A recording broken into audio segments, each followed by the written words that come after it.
Որ պահին 44 օրերի ընթացքում հասկացաք, որ չենք հաղթելու։ Երրորդ օրից։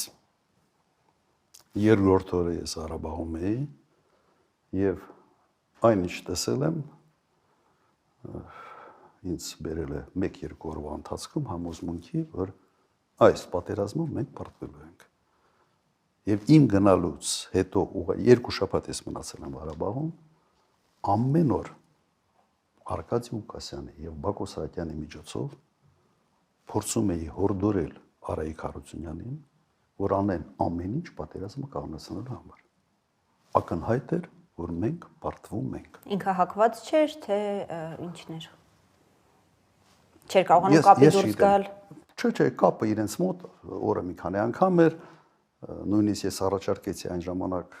հանդիպենք նախկին նախագաներով եւ ներկա նախագահով, թեկուզ Արայիկ Հարությունյանի նկատմամբ ին վերաբերմունքս հայտնի է։ Ինքը չպետք է հայտնի էր այնտեղ նախագահի պաշտոնում։ Բայց այնուամենայնիվ ես ինքս գնացի, ես ինքս դա առաջարկեցի եւ ես ունեի կոնկրետ պլան գործողությունների, թե ինչ է պետք անել։ Ինչ պլան էր, դա կարող եք հիմա ասել։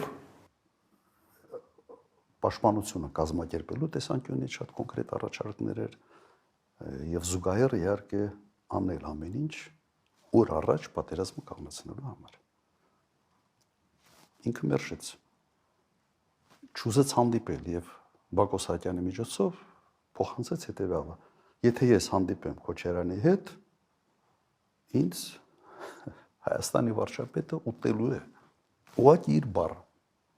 Ինձ կուտի։